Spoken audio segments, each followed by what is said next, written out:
मैं हूं प्रिया। मैं हूं मयंक और आपका स्वागत है आपके फेवरेट चैनल ब्रोसिस रिएक्शन में। सो गाइस, आज हम रिएक्ट करने वाले हैं कोक स्टूडियो पाकिस्तान सीजन 15 के सॉन्ग ओ यारा की मैजिकल जर्नी पे। तो सबसे पहले हम ये वीडियो देख लेते हैं, उसके बाद डिस्कस करेंगे। So let's get started.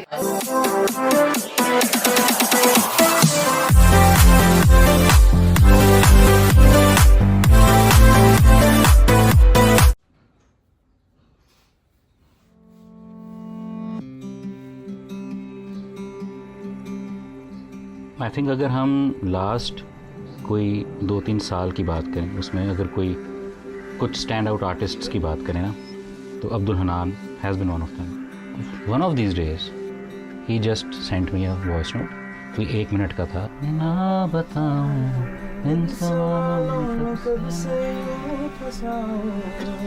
The moment I heard it ना, पता नहीं मेरे दिल को तो ऐसे वो करके लगा कि even though it's coming from the younger generation, but I felt he's also saying what I in a way want to say as well.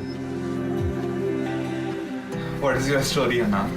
The story goes back to बचपन वाला पॉइंट, जिस तरह सब म्यूजिशियंस का होता है, सारे यही बात करते हैं कि मुझे शुरू से शौक था, वही मेरा भी यही सीन है। मुझे याद है, मुझे इतना अच्छा गाना आता नहीं था, लेकिन मैं कोशिश ज़रूर करता था।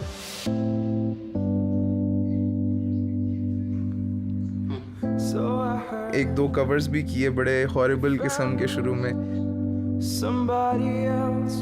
इसी तरह कुछ ना कुछ करता रहा बस, कि वही ज़िंदगी में अगर कोई भी गम है, कुछ भी है, पीछे एंड पे ये चीज़ है।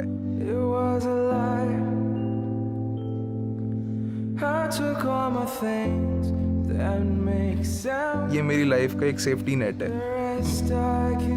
कोई आतिफ असलम की एल्बम आई है, वो सुन के कहाँ इमेजिन करना है कि जी मैं परफॉर्म कर रहा हूँ, बहुत फार फेच्ड लगता था, लेकिन पता नहीं क्यों एक वो थी फीलिंग कि शायद मे बी ये हो सकता है। सही था। कि मेरा पहला गाना था और मुझे ये था कि शायद क्या कौन ही सुन लेगा, मतलब मुझे कौन जानता है। एक ऐसी वायरलिटी जो मैं एक्सपेक्ट नहीं कर रहा था कि ये कैसे हो गया। हल्के फुल्के गिग्स आना शुरू हो गए थे। अकूस्टिक गिटार मैंने पकड़ा है और मैंने कुछ लाइंस जब शुरू की हैं,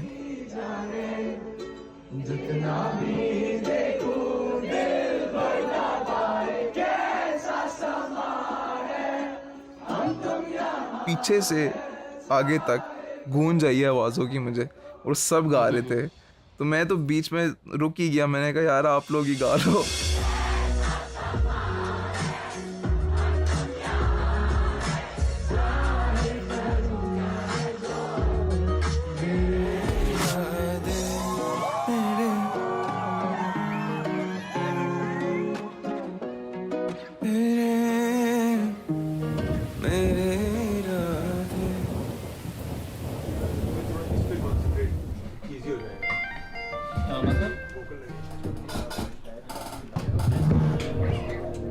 इन सवालों में कब से यूं फंसा हूँ, राख सारे सफ़े पर लिख रहा हूँ। जुल्फी भाई मैसेज मी ऑन इंस्टाग्राम। थोड़ा सा मुझे हुआ कि क्या ही बात हो सकती है। जब तक कुछ हो नहीं जाता ना, मैं बहुत उस तरह का हूँ कि मुझे यकीन नहीं आ रहा। मैं कहता हूँ बस मेरी सिलेक्शन हो गई है, वो वाला सीन के नहीं अभी नहीं।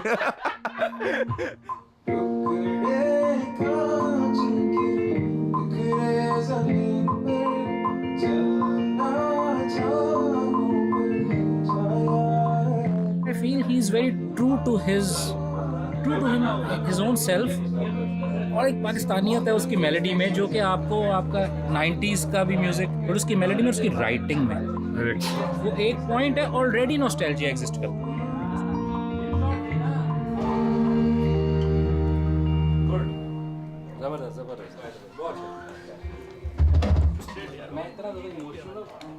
So generally I am an overthinker, और हर वक्त कुछ ना कुछ थॉट चल रही होती है दिमाग में। तो शुरू ही गाना बेसिकली यहाँ से होता है कि इन सवालों में कब से फंसा हूँ मैं। आपके लिए कभी कभी वो सफोकेटिंग हो जाता है। कैमरा प्रेशर तो नहीं था, हो सकता है। बट मुझे ये समझ आ गई कि इस बात का कोई रिस्पॉन्स भी होना चाहिए। तो बताओ तुम्हारे दिमाग में भी क्या है, मैं भी सोच रहा हूँ। फिर हमने ब्रेनस्टॉर्मिंग करनी शुरू की और एकदम से ही स्माइल्ड कहते एक मेरे जहन में नाम आ रहा है। मैंने कहा कौन? कहते जाफ़र काविश।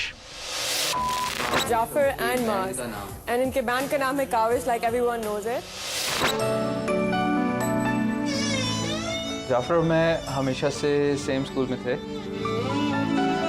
मुझे याद है उसी साल बेस्ट फ्रेंड्स हो गए थे और उसी साल हमने अपनी म्यूज़िक जर्नी भी इन अ वे स्टार्ट कर ही दी थी।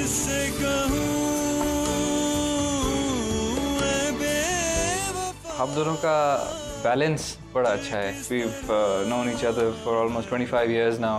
आप जब किसी को इतना अरसा जानते हैं तो फिर you know the person even before the person says anything. आपको पता है वो फील क्या कर रहा है।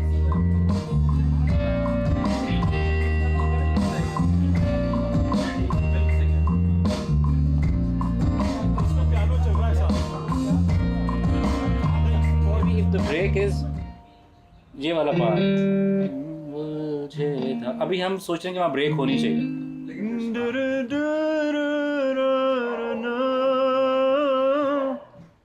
टुकड़े कांच के यहाँ से अगर हम ग्रूव वापस लें the same way may be totally doesn't kill the moment also और बिल्कुल ही अब्रप्टली शुरू भी नहीं हो जाता। कर भी सकते हैं, सही है। Just to hear it out कि क्या फीलिंग आती है। Not had any kind of formal training of singing कभी भी। अम्मी से मैंने कभी सीखा नहीं है, बट क्योंकि उनको देखा बहुत था तो उनसे ऑब्वियसली कॉन्वर्सेशंस बहुत रही, सारी चीज़ के ऊपर बात बहुत होती थी।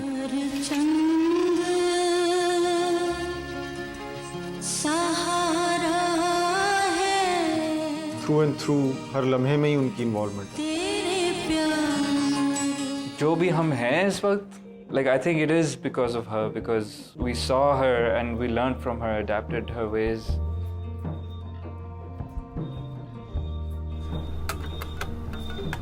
चार्जर लगा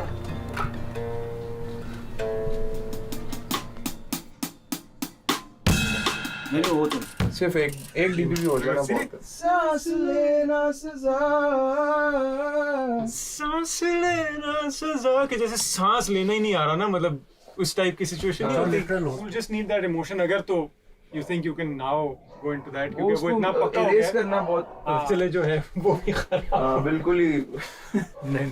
The first step in the song was this jam session where everybody just kind of played live. So when you do get these live recordings and you get to play with that, it's like a whole new super exciting feeling. I'm somebody who has always made music that's kind of more electronically leaning, but with this one I really got to kind of experiment with this more kind of organic sound palette. There's so much relatability in how stripped back and just sort of intimate it is. It's going to be a lot of people's 3 a.m. headphones in dark room kind of listening. Like it's one of those songs. जब lyrics मैंने सुने, it was somehow a reminder of that time जो मैं खुद गुजार के आ चुका हूँ, कि जिसमें यार आपको समझ नहीं आ रहा, you're confused, you're looking for answers and you can't find them. Things don't change. ज़िंदगी की ऊंच नीच नहीं बदलती, वो ख़त्म नहीं हो जाती। The bottom line भी इस गाने के लिए हमारी यही थी कि बिल्कुल किसी को ये नहीं बताना कि सब ठीक हो जाएगा। So he's not saying कि कोई ऐसा रिजॉल्व है जिसमें सब ठीक हो जाएगा। He's not saying that. He's saying तू संभल जाएगा। So it's up to us. How we absorb it, how we accept it, maybe how we surrender to it sometimes, and how we embrace it. तो उसी में ये वाले lyrics, but वो किस तरह आए मैं भी नहीं जानता। वो बस बैठे बैठे एक ही दिन में आई थिंक होना होता तो ऐसे होता। इस गाने को किधर लेके जाना था टुवर्ड्स द एंड, वो एक डिस्कशन हमारा तकरीबन 2 महीने से चल रहा है। We just couldn't conclude it, तो बिकॉज उसने नहीं होना था तो बात कहीं नहीं गई। और जब एक चीज़ होनी थी, it just took a couple of hours. तो मेलोडी मैंने अगले दिन ही जाकर जुल्फी भाई को सुनाई and he really liked it.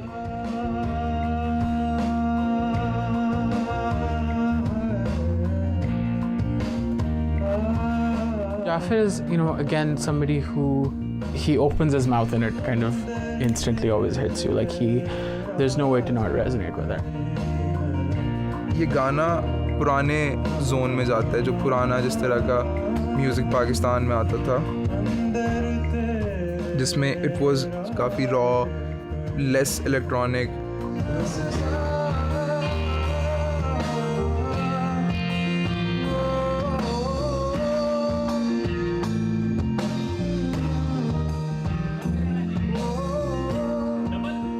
गाने से बढ़ के फिर आपके लिए एक जर्नी बन जाती है ट्रांसफॉर्मेशनल. और लोगों के लिए भी वही बाय द वे मैटर करता है. उनको भी लग ये रहा होता है वो गाना सुन रहे हैं लेकिन वो जर्नी सुन रहे हैं. Exactly. So that's the best part. अच्छी बात है. You look at it like this. बहुत अच्छा. अब सेट की बारी. एज एन आर्टिस्ट मतलब इंट्रोवर्ट आर्टिस्ट जो होता है वो कैसे एक्सप्लेन करता है, वो एक्सप्रेस कर सकता है अपने आर्ट के थ्रू, और वही कोशिश की है हमने. एक इंट्रोवर्ट इंसान एक पब्लिक प्लेस में कैसा फील करता है, उसको एक स्पेस चाहिए कि वो कहीं जाए, कहीं बैठे, अपने आप से बातें कर सके, और वो एक ऐसी जगह पे पहुंच जाता है जहाँ पे दो वेज हैं. तो वो देखता है कि एक तरफ बहुत हैपनिंग्स हैं और एक तरफ देखता है कि बड़ा सुकून है. He selects his own path जो आइसोलेशन वाली है, so that he can sort his thoughts. हम सबको किसी को फॉलो करने की ज़रूरत नहीं है. हम अगर अपने दिल को फॉलो करें विद टाइम हम चीज़ों को अंडरस्टैंड कर जाएंगे. तो ये इस चीज़ को रखते हुए हम लोगों ने इस पूरी वर्ल्ड को डिज़ाइन किया था. तो fantasy kind of a world जिसमें हम लोगों ने थोड़ी सी एक चीज़ ये भी इनकॉर्पोरेट करने की कोशिश की है कि अगर पाकिस्तान में एक आर्ट स्ट्रीट हो तो वो किस तरह की लग सकती है. पाकिस्तान है जो बड़ा एक्सप्रेसिव सा है, बड़ा आर्टिस्टिक सा है, वो चीज़ें अपनी कल्चरल चीज़ों को हम हाईलाइट कर सकें थ्रू आउट.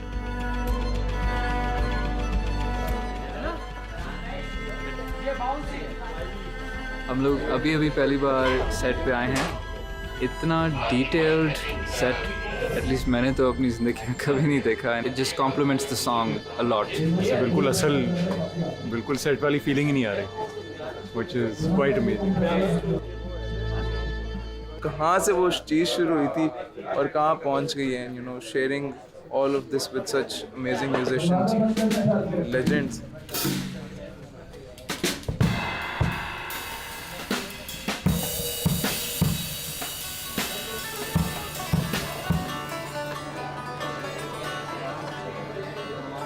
मैंने ऐसा देखा नहीं इंस्ट्रूमेंट कभी यार.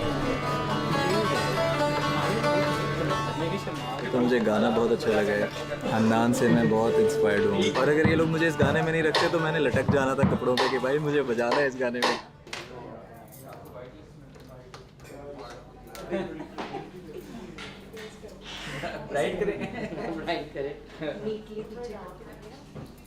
We're giving him very casual look and actually दोनों की semi formal look है. इनकी जैकेट है, उनका ब्लेजर है. Very earthy tones. इनकी हाँ ज़्यादा बॉयश है, इनकी ज़्यादा मैनली.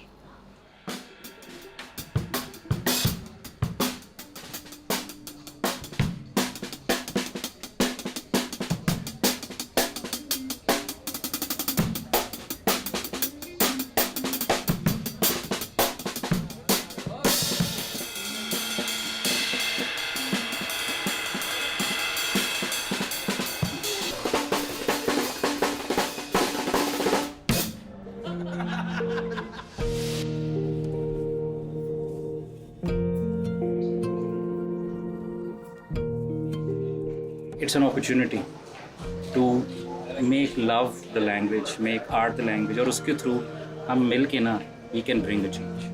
बस that change वो जो kindness ले आए, वो change जो नफरत ख़त्म कर दे, वो वाला change. और वो ऐसे ही होना है, आर्ट के थ्रू होना है, प्यार के थ्रू होना है.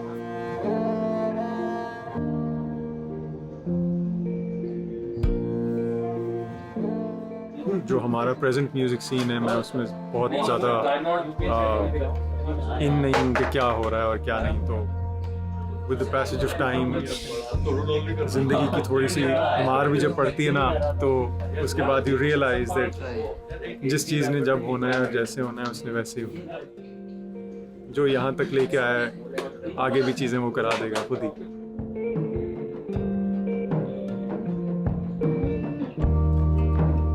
मैंने अपने आप में जो वो था ना, ओवर थिंक करके अपने आप को सेल्फ डाउट, उस सेल्फ डाउट से मैंने अपने आप को बहुत हद तक निकाल दिया है. मुझे लगता है कि ये गाना मेरे लिए सिर्फ गाना नहीं है, ये मेरे लिए भी ट्रांसफॉर्मेशन है. ये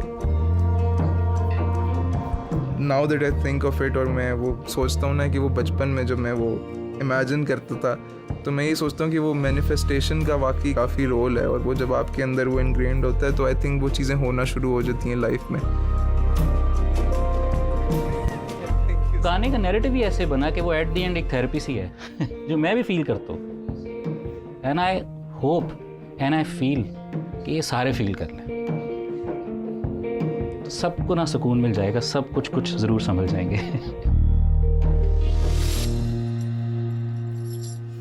सो गाइज ये था वीडियो और ये थी मैजिकल जर्नी इस गाने की। और लिटरली अगर मैं बात करूं कि जब ये गाना आया था और हमने इस गाने के ऊपर रिएक्ट भी किया था, तो ये गाना सीरियसली बहुत ही ज़्यादा मतलब कमाल का है। और इसके पीछे मतलब कितनी ज़्यादा मेहनत लगी है। मुझे एक बात पे बहुत हुआ कि 2 महीने बस डिस्कशन ही चल रहा था कि इस गाने में अब आगे क्या करना है क्या नहीं करना है। तो लिटरली बहुत ही ज़्यादा मेहनत के साथ, बहुत ही ज़्यादा डिटेलिंग के साथ काम किया जाता है कि एक भी गलती बिल्कुल भी नहीं होनी चाहिए। और लिटरली और हमेशा ऐसा ही होता है कि कोक स्टूडियो पाकिस्तान के अभी तक मैंने सीजन 15 के जितने भी गाने सुने हैं सारे एक नंबर। उनके पीछे की जो जर्नी मैंने देखी है वो भी बहुत ज़्यादा इंस्पायरिंग होती है। बहुत कुछ हमें सीखने को मिलता है, बहुत कुछ जानने को मिलता है। और लिटरली ये वीडियो भी मुझे बहुत अच्छा लगा सच में। और मतलब इस तरह से काम किया जाता है, किस तरह आर्टिस्ट मतलब सोचता है कि हाँ मुझे क्या लिखना है और किस तरह उसे प्रेजेंट करना है जो सामने वाले भी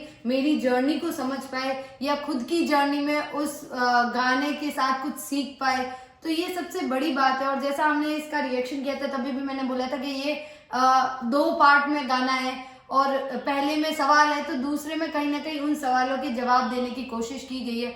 और वैसा ही इसमें भी है। हाँ ये बात अलग है कि उन्होंने पहले ये चीज सोची नहीं थी, उन्होंने बस सोचा कि हाँ हमें पहले अब्दुल चाहिए और ये बंदा हमें लिख के भी देगा और ये अच्छा गाता है। और उसके बाद उन्होंने सेकेंड पार्ट की सोची और फिर काविश बैंड की बात है। वैसे हमें पता नहीं था कि काविश बैंड है, और जैसा उनकी गायकी से पता भी चलता है कि ये लेगेसी उनके किस तरह से चलती हुई आ रही है, मतलब उनके ब्लड में ये चीज और वो पता भी चलती है। और सच में जैसा इसमें बोला गया कि ये कहीं ना कहीं पुरानी गायकी से मतलब पुराने टाइम पे लेके जाती, क्योंकि इतना सुकून था इसमें, म्यूजिक में ठहराव था, लिरिक्स में ठहराव था और बहुत ज्यादा डीप मीनिंग है। तो ये चीज सबसे अच्छी लगी। और जुल्फी भाई मतलब वो हर बार ऐसे आर्टिस्ट पिक करते हैं या फिर ऐसी नब्ज पकड़ते हैं ना वो कि हाँ ये हम कन्वे करेंगे और सामने जो ऑडियंस है वो भी कुछ ना कुछ इससे समझेगी, सीखेगी। मतलब और लिटरली मतलब इस गाने का जो सेट है और आप जितने भी सेट देखोगे कोक स्टूडियो पाकिस्तान सीजन 15 में स्पेशली जितने भी गाना है सबके सेट है, तो हर एक चीज के ऊपर उन्होंने डिटेलिंग करी है, बहुत कुछ सोच के उन्होंने पूरा सेट तैयार किया। और जिस तरीके से मतलब पाकिस्तान में जो आर्ट है उसको भी उन्होंने अपने गाने के थ्रू और वीडियो के थ्रू आप कह सकते हो कि और भी बढ़ावा दिया है। तो सीरियसली मतलब ये पूरा वीडियो हमें बहुत अच्छा लगा और बहुत कुछ जानने को मिला।